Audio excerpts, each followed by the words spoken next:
Hello friends, அனைவருக்கும் வணக்கம். Welcome to my channel ஆச்சு மலர்கொடி. எல்லோரும் எப்படி இருக்கீங்க? நல்லா இருக்கீங்களா? என் சேனலை இப்போ தான் நீங்கள் ஃபஸ்ட்டு பார்க்குறீங்கன்னா சப்ஸ்கிரைப் பண்ணிவிட்டு பாருங்கள். அப்படியே பக்கத்தில் உள்ள பெல் ஐக்கானையும் கிளிக் பண்ணிவிட்டு ஆளுங்கிற பட்டனையும் ப்ரெஸ் பண்ணுங்கள். அப்போ தான் நான் போடுற வீடியோலாம் உங்களுக்கு உடனுக்குடன் நோட்டிஃபிகேஷனில் காமிக்கும். இப்போ வாங்க வீடியோக்குள்ளே போகலாம். நான் இப்போ இன்றைக்கி நம்ம வீடியோவில் நான் செஞ்சு காமிக்க போகிறது கேரளாவெலாம் பாரம்பரியமாக செய்யக்கூடிய ஒரு அற்புதமான உணவு கலத்தப்பம். இது ரொம்ப ஒரு கப்பு பச்சரிசி இருந்தால் போதும். ரொம்ப அற்புதமாக ஹெல்த்தியான ஒரு ஸ்நாக்ஸு வீட்டிலே செஞ்சு பிள்ளைங்களுக்கு கொடுக்கலாம். அவ்வளோ ஹெல்த்தியானது, ரொம்ப சாஃப்டாகவும் இருக்கும், ருசியாகவும் இருக்கும். எப்படி செய்கிறதுன்னு நான் இந்த வீடியோவில் சொல்கிறேன்.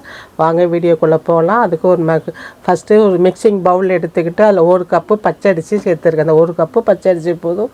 ரொம்ப செலவே இல்லாமல் ஈஸியாக வீட்லேயே ஒரு அற்புதமான ஸ்நாக்ஸ் செஞ்சிடலாம். அந்த ஒரு கப்பு பச்சரிசியில் தண்ணியை ஊற்றி நல்லா 2-3 தடவை தண்ணியை நல்லா கழுவி, அந்த அரிசியை கழுவி தண்ணியை எடுத்துட்டு புது தண்ணி ஊற்றி ஒரு குறைஞ்சல 2-3 மணி நேரமாவது ஊற வைங்க. நல்லா மாவு நல்லா மசியணும் அரிசி. அதனால் ஊற வைங்க ஒரு 2 மணி நேரம் குறைச்சலாம். இப்போ இந்த அரிசி ஊறட்டும். இந்த அரிசி ஊறினோன்னே அதை எப்படி அரைச்சி இந்த கலத்தப்பம் செய்கிறதுன்னு சொல்கிறேன். இப்போ நல்லா அரிசி ஊறிட்டு தண்ணியெல்லாம் வடிகட்டிட்டு மிக்ஸி ஜாரில் சேர்த்துருக்கேன் அந்த அரிசியை. இப்போ அதில் 3 ஏலக்காயை போட்டுக்கலாம். ஏலக்காய் போட்டுட்டு இது நம்ம ஸ்வீட் சேர்த்து செய்கிறதால மேல் மாவு கொஞ்சோண்டு உப்பு, 1/4 கப்பு வடித்த சாதம். வீட்டில் மத்தியானம் வடித்த சாதம் இருக்குல்ல, அதில் ஒரு 1/4 கப்பு எடுத்து போட்டுக்கோங்க. ரொம்பவும் போட்டுட வேண்டாம். 1 கப்பு அரிசிக்கு 1/4 கப்பு சாதம் போட்டுக்கோங்க. போட்டுட்டு 1 கப்பு அரிசிக்கு 3/4 கப்பு தண்ணி ஊற்றுங்க. இந்த அப்பம் ரொம்ப தண்ணியாக தான் இருக்கும். அதனால் தண்ணி தாராளமாக ஊற்றலாம். தண்ணியை ஊற்றிட்டு நான் அரைச்சி கொண்டு வந்து காமிக்கிறேன். இந்த அளவுக்கு நல்லா நைஸாக இருக்கணும் மாவு. அப்போ தான் சாஃப்டாக இருக்கும் இந்த அப்பம். அதனால் நல்லா நைஸாக அரைச்சிட்டேன். இப்போ இந்த மாவை அந்த மிக்சிங் பவுலுக்கு ட்ரான்ஸ்ஃபர் பண்ணிக்கலாம். ரொம்ப ஈஸியாக செஞ்சிடலாம். 10 நிமிஷத்தில் செஞ்சிடலாம். ஊற வச்சு அரிசியை மட்டும் ஊற வச்சுட்டிங்கன்னா போதும். செய்கிறது ரொம்ப ஈஸி தான் இந்த அப்பம், கலத்தப்பம். பிள்ளைங்க ஸ்கூல்லேருந்து வரப்போ அழகாக ஈவினிங் இந்த ஸ்நாக்ஸ் செஞ்சு கொடுத்தீங்கன்னா ரொம்ப விரும்பி சாப்பிடுவாங்க. இதுக்கு வெல்லம் சேர்க்கணும். 1 கப்பு அரிசிக்கு 1 கப்பு துருவின வெல்லம் வச்சுருக்கேன். நாட்டு சர்க்கரை இருந்தாலும் சேர்த்துக்கோங்க. இந்த வெல்லம் 1 கப்பு வெல்லத்துக்கு 1 கப்பு தண்ணி ஊற்றுங்க. இதுக்கு இந்த பாகுலாம் பதம்லாம் வேண்டாம். சும்மா நீங்கள் இந்த வெல்லம் தண்ணியில் கரைஞ்சான போதும். அதனால் பாகு பதம் இல்லாமல் பயப்படாமல் செய்யலாம். இந்த வெல்லம் தண்ணியில் கரையணும். அதோட இப்போ எதுக்காக நம்ம வெல்லத்தை சூடு பண்ணுறோம்னா தண்ணியில் சேர்த்து இந்த பாகை சூடாக கொட்டணும். அந்த மாவில் அந்த நம்ம அரைச்சி வச்சுக்கிற பச்சரிசி மாவில் இந்த வெள்ளை கரைசலை சூடாக கொட்டினா தான் அந்த கலத்தப்ப பக்குவமாக அதை வரும். அது எப்படின்னு நான் சொல்கிறேன். அந்த எதுக்காக இந்த சூடாக இந்த சர்க்கரை பாகை சேர்க்குறோம்னு நல்லா கொதித்து வருது பாருங்கள். பாகுபதம் இல்லை, வெல்லம் கரைஞ்சி சர்க்கரை தண்ணி கொதிக்குது. இப்போ கொதிச்சோன்னே ஸ்டவ்வை நம்ம ஆஃப் பண்ணிவிட்டு அதை சூட்டோடு கொட்டணும். அதுதான் இந்த கலத்தப்பத்துக்கு ஸ்பெஷலு. அந்த கலத்தப்பம் எப்படி அதை வருதுங்கிறதுக்கு இந்த சூடோடு இந்த மாவில் அந்த நம்ம சர்க்கரை தண்ணியை சேர்க்குறோம். எதுக்கு நம்ம வடிகட்டி சேர்க்குறோம்னா இந்த எப்படியும் வெள்ளத்தில் தூசி மண்ணெல்லாம் இருக்கும். அதுக்காக தான் வடிகட்டி சேர்க்குறோம்.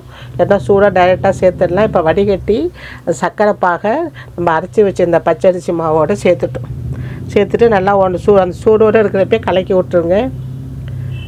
இப்போ சர்க்கரை பாகும் அரைச்சி வச்சு இந்த பச்சரிசி மாவையும் சேர்த்து ஒன்றா கலக்கிக்கிறோம். இது இவ்வளோ தண்ணி பதமாக தான் இருக்கணும். ஏன்னா இந்த மாவோட பக்குவம் ஆப்ப மாவு இது பக்குவத்துக்கு இருக்கணும்.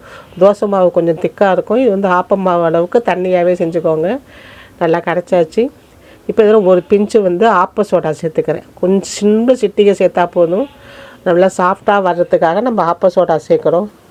ஆப்ப சோடாவை சேர்த்து இந்த மாவை நல்லா கலக்கி விட்டுக்கோங்க. இப்போ நான் இந்த கலத்தப்பத்துக்கு தேங்காய் சேர்க்கணும். நான் ஒரு 1/4 மூடி தேங்காய் நல்லா சின்ன துண்டாக கட் பண்ணி வச்சுருக்கேன். இப்போ சின்ன பல் அளவுக்கு கட் பண்ணி வச்சுக்கிட்டு அதை வதக்கி எடுக்கணும். இந்த வச்சுருக்கேன் பாருங்கள். சின்ன பல் அளவுக்கு இந்த இதில் தான் வெட்டிக்கணும். இந்த பக்குவத்தில், இந்த சைஸில். இப்போ அதை தேங்காய் எண்ணெயில் வறுக்கணும். தேங்காய் எண்ணெயில் வறுத்தா தான் ருசியாக இருக்கும். சரி, நெய் கூட போட்டு வறுத்துக்கலாம். இப்போ நான் தேங்காய் எண்ணெயில் வதக்கி இருக்கிறேன். அடுப்பு ஃபுல்லாக இருக்கட்டும். இந்த தேங்காய் கலர் மாதிரி சிவப்பு கலரில் வறுபட்டு வரணும். அதுக்கு தேங்காய் எண்ணெயில் ஊற்றி நான் வறுத்து காமிக்கிறேன் பாருங்கள். அடுப்பு ஃபுல்லாகவே இருக்கட்டும். அப்போ தான் செவந்து வரும் தேங்காய்.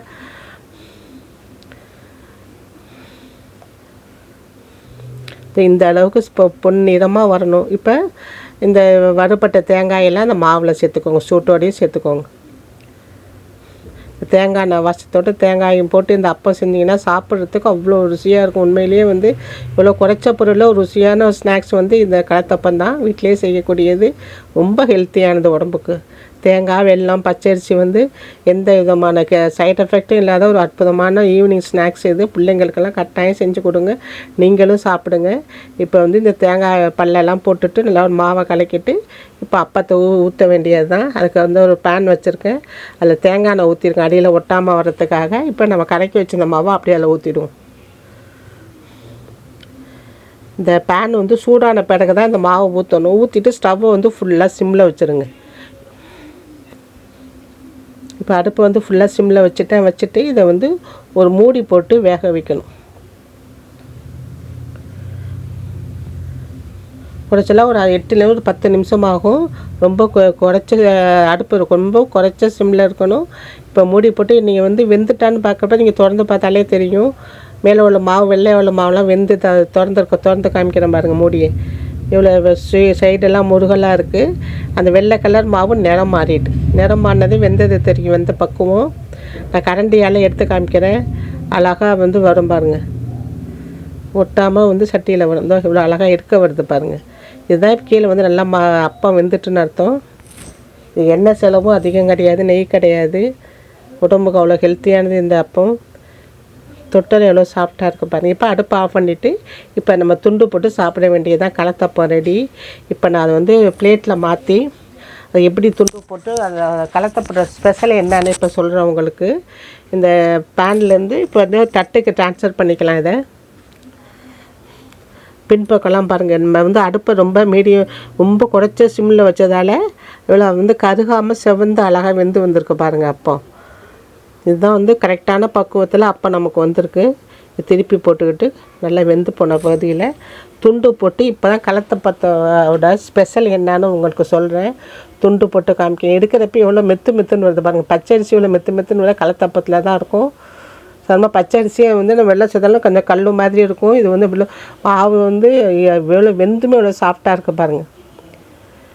இப்போ இவ்வளோ அழகான கலத்தப்பத்தை அப்படியே சும்மா பிரித்து சாப்பிட்லாம். நான் துண்டு போட்டு ஸ்லைஸ் போட்டு அதோட இதை காமிக்கிறேன் ஸ்பெஷலை.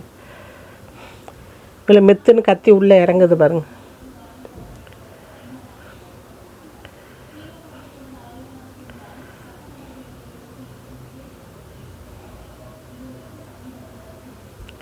ஜம்முன்னு கலத்தப்பம் வந்துட்டு இந்த லேயராக கோடு தெரியுது பாருங்கள். இதுதான் இந்த கலத்தப்பத்தோட ஸ்பெஷல்.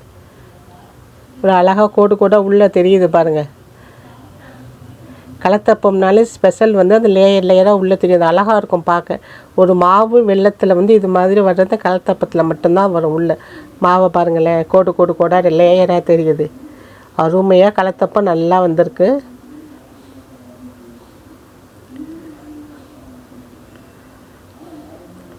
இந்த கலத்தப்பத்தோட ஸ்பெஷலி இந்த லேயராக வர கோடு பார்க்கவே கண்ணுக்கு அழகாக இருக்கும். பிள்ளைங்கள்ட்ட கொடுத்தா அவங்க இதை பிட்டு சாப்பிட்றப்ப இந்த லேயரை பார்த்து ஆசைப்பட்டு சாப்பிடுவாங்க. இது என்ன இருக்குன்னு உள்ள. அதனால் மாவு வெந்து நம்ம பிட்டு பார்த்தா இது மாதிரி வராது. கலத்தப்பத்தில் மட்டும்தான் லேயராக கோடாக மாவு பார்த்து துண்டு போட்டு வச்சுருக்கேன். துண்டுலேயே தெரியும் பாருங்கள் உங்களுக்கு. கோடாக க்ளோஸ்அப்பில் காமிக்கிறேன். இதுதான் வந்து கலத்தப்பம் ஸ்பெஷலு. பிள்ளைங்க விரும்பி சாப்பிட்றதுக்கு இந்த கோடாக அந்த மாவு வரும். நம்ம சூட்டோட அந்த வெள்ளைப்பாகை வந்து பச்சரிசி மாவில் கலக்கிறது தான் இந்த ஸ்பெஷல். இந்த மாதிரி கோடு வர்றதுக்கு காரணம்னு சொல்லுவாங்க. இது மாதிரி துண்டாக போட்டு பிள்ளைங்களுக்கு கொடுத்தா விரும்பி சாப்பிடுவாங்க. இந்த கலத்தப்பம் வீடியோ உங்களுக்கு பிடிச்சிருந்ததுன்னா என் சேனலை சப்ஸ்கிரைப் பண்ணி லைக் பண்ணி ஷேர் பண்ணுங்கள். தேங்க்ஸ் ஃபார் வாட்சிங். வாழ்க வளமுடன்.